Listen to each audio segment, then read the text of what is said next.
침탈을 위한 불법적 맛있지? 작전에 투입. 다시 전화 폰 연락해서 국회로 끊어. 일주일이었다. 국가에 부정 도발 시도했다는 의혹까지 들고 얼음 좀 넣어줄까? 아 싫어. 싫어요 해봐. 싫어요. 맛있다. 내가 익숙해와 행복되자. 맞네. 행복하고 있습니다. 한정하고 있었네. 검찰 수사와 법조계 인준이 기자와 좀 더 짚어보겠습니다. 기자 김용현 전 장관에 대한 제가 마음이 안 좋아서 수사가 시작이 됐고 이제 관심은 윤 대통령 수사로 하게 됐어요. 네, 비빔국수를 먹기로 했어요. 브리핑에서 윤 대통령 마음이 너무 안 좋아서. 할수 있느냐는 질문받고 긍정도 부정도 하지 않았습니다. 지위 고하를 막론하고 엄정성을 기대하면 되시는데요. 사실 현직 대통령에 대한 직접 조사는 전례가 없습니다. 박근혜 전 대통령도 탄핵으로 파면당한 뒤 전직 대통령 신분으로 검찰 조사를 받았습니다. 그때 검찰이 고민했던 게 대통령의 불소 특검인데 이번에는 해당이 없습니다. 대통령은 재직 중 재판에 넘겨지지 않지만 내란과 외환은 예외입니다. 체포, 구속도 될 수 있습니다. 윤 대통령이 비상계엄을 선포한 직후 국회에 계엄군이 난입해 행정을 마비시키려 한 상황을 많은 국민이 TV로 목격했잖아요. 국민들이 국민의 셈입니다. 또 내란 우두머리로 혐의가 인정되는 사형까지 처할 수 있는 중범죄인 만큼 현직 대통령은 조사받은 적 없다는 전례 이번에 깨질 수도 있습니다. 근데 수사가 잘 되려면 대통령실 압수수색도 필요할 것 같은데 이게 현실적으로 가능할까요? 네, 그동안 대통령 직무관에 대한 압수수색이 없었던 것은 아닙니다. 하지만 경내 진입은 한 번도 없었는데요. 형사소송법 110조에는 군사상 비밀을 요하는 장소는 책임자 승낙 없이는 압수 또는 수색을 할 수 없다고 되어 있기 때문입니다. 그런데 이번에는 다를 수도 있어 보입니다. 군사상 비밀이라면 국방장관 사무 집무실도 대통령실 못지 않을 텐데 오늘 김용현 전 국방장관 집무실이 압수수색됐잖아요. 국방장관 집무실 압수수색도 사상 처음이었습니다. 지휘고하 막론하고 엄정 수사하겠다라고 하긴 했는데 검찰 수사 이번에 믿을 수 있을까요?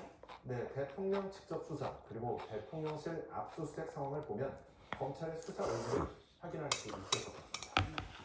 이준희 기자 함께했습니다. 자, 경찰도 수사에 속도를 내고 있습니다. 비상계엄 사태를 주도한 김용현 전 국방부 장관에 대해 공관과 자택, 그러니까 돈 먹을 거야? 등 강제 수사에 나섰고 왜? 이어서 이거 비상계엄 맛있는데? 사태 전담 수사팀을 특별수사단으로 격상시키고 수사관 30여 명까지 수사시켰습니다.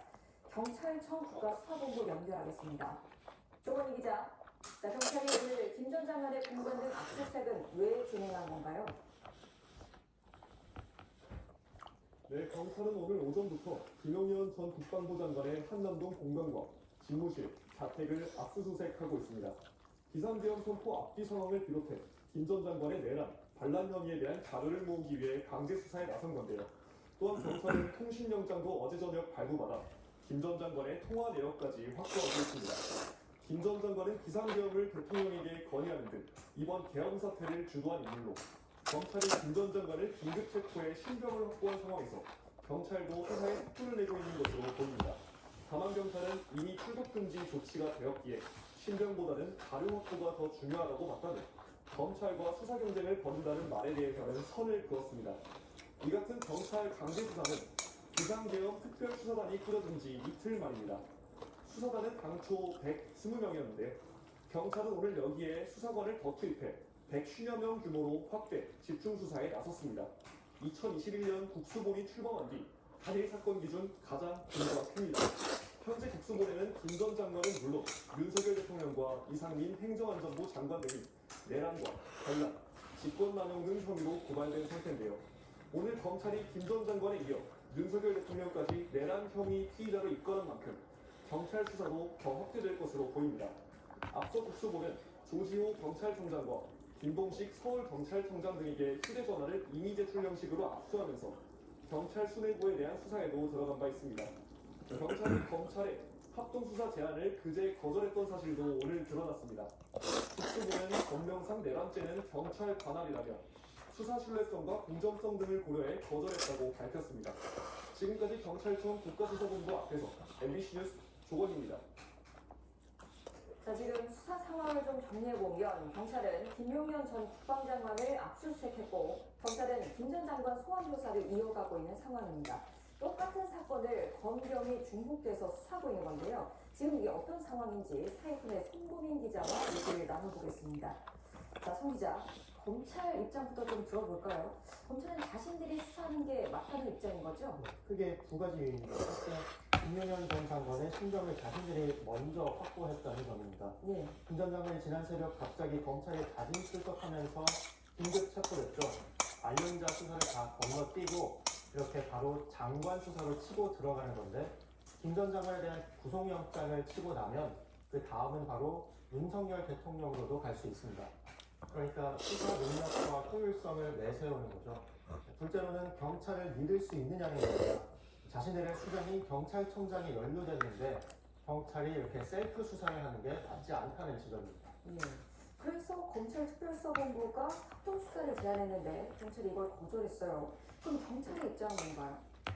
일단 검경 수사권 조정에 따라서 이 내란죄 혐의는 현행법상 경찰이 수사 주체가 되는 게 맞습니다. 또 신뢰성, 이 점을 일단 정확하게 강조하고 있는 거고요. 또 신뢰성과 공정성 차원에서 경찰이 낫다는 말도 경찰에서 직접 공개적으로 말했습니다. 검찰이 최근 김건희 여사 명품백이라든지 국가조작 사건 이런 것들 무혐의 처분하면서 중립성 논란이 컸죠. 또 이른바 친윤라인 검사들이 주요 보직에 그대로 남아있습니다. 반면 수사를 맡은 국수본은 애당초 경찰청에 지휘라인 권한을 갖지 않도록 독립적으로 만들어졌다 이렇게 주장했습니다. 검찰과 경찰, 그 조직을 관할하는 장관들도 이 비상기업 논의 단계부터 다 연루돼 있지 않습니까? 박성재 법무장관은 특히 법률상 검찰 수사 지휘권을 갖고 있는 사람이죠. 내란죄 공범 혐의를 갖고 있는 장관이 보고를 받고 지휘도 할 수 있는 위치에 있는 겁니다. 반면 이상민 행안부 장관은 경찰의 수사에 대한 지휘권은 전혀 없고 무엇보다 오늘 사퇴했습니다. 네. 야당에서는 검찰보다 경찰이 수사를 해야 한다는 목소리가 나오는데 한번 들어보시죠. 윤석열 정부의 검찰을 어떻게 믿을 수 있습니까? 잘 먹었습니다.